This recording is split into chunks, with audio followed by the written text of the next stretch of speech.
iPhone selalu menjadi pusat perhatian teknologi. Hampir semua orang ingin memilikinya. Bahkan di Indonesia, iPhone adalah simbol kesuksesan dan derajat seseorang.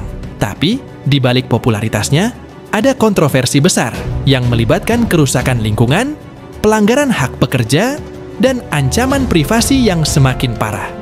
Bahkan, beberapa negara mempertimbangkan untuk memblokir iPhone dan produk-produk Apple lain sebagai bentuk perlawanan.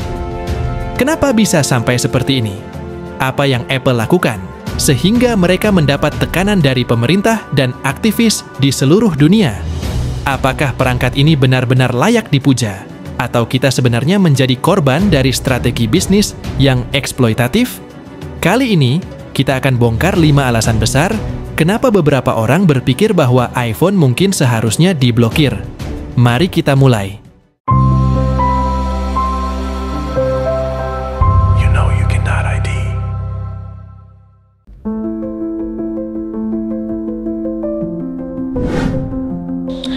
Pemerintah resmi melarang iPhone 16 untuk diperjualbelikan di Indonesia. Tahukah kamu? Pemerintah Indonesia melarang penjualan iPhone 16 karena Apple belum memenuhi komitmen investasi di dalam negeri.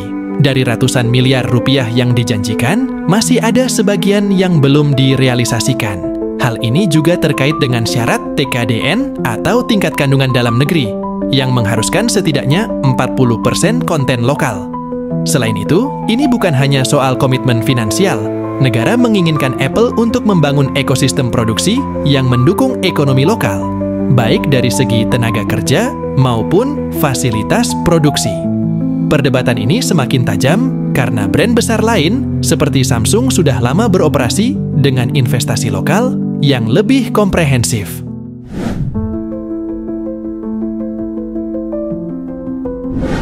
Isu privasi semakin panas sejak Apple mengintegrasikan OpenAI ChatGPT di iOS 18. Elon Musk bahkan memperingatkan bahwa produk Apple mungkin akan dibatasi di perusahaannya jika privasi data tidak dijaga dengan lebih ketat. Isu ini muncul di tengah kritik bahwa Apple menampilkan dirinya sebagai pelindung privasi, namun kenyataannya mereka tetap mengumpulkan data pengguna untuk kebutuhan tertentu. Apple juga baru-baru ini memperkenalkan fitur enkripsi end-to-end yang diklaim untuk keamanan lebih. Tetapi beberapa ahli keamanan mempertanyakan sejauh mana transparansi dari fitur ini dan siapa yang benar-benar dapat mengakses data kita.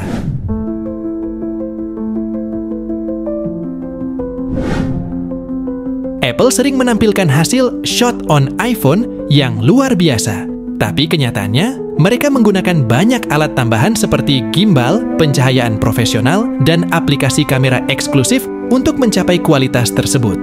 Misalnya, saat peluncuran iPhone 15 Pro Max, semua video diproduksi menggunakan tambahan alat-alat profesional seperti gimbal, lighting, dan aplikasi kamera khusus yang sulit diakses oleh pengguna biasa. Ditambah lagi, mereka menggunakan software editing yang mahal yang membuat hasil akhir sulit untuk ditiru dengan iPhone saja.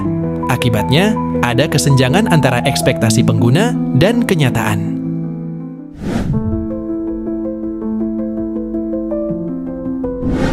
Dampak lingkungan dari produksi iPhone sering luput dari perhatian.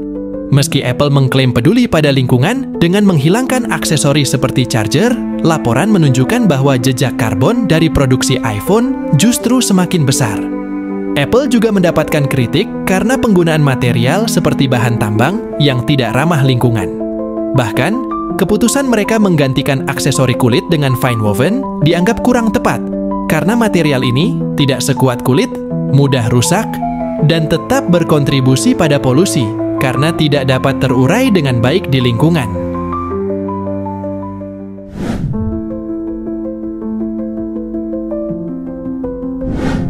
Baru-baru ini, Apple mengirimkan notifikasi ancaman keamanan ke pengguna di beberapa negara, termasuk Indonesia. Pesan ini membuat banyak pengguna merasa resah dan tidak nyaman. Banyak yang merasa bahwa notifikasi ini lebih membingungkan daripada membantu, karena tidak ada detail jelas mengenai ancaman apa yang dimaksud atau langkah-langkah pencegahan yang bisa diambil pengguna. Beberapa kritikus menilai bahwa Apple menggunakan notifikasi ini lebih sebagai tindakan defensif untuk menutupi risiko keamanan yang seharusnya mereka kelola di level internal daripada mengedukasi konsumen secara efektif. Jadi, itulah 5 alasan kenapa iPhone perlu diblokir. Tentu, setiap orang punya pendapat masing-masing. Bagaimana menurut kamu? Apakah iPhone layak untuk tetap ada, atau malah harus kita pertimbangkan ulang penggunaannya? Terima kasih telah menonton, like video ini, dan seperti biasa, jangan lupa komplain.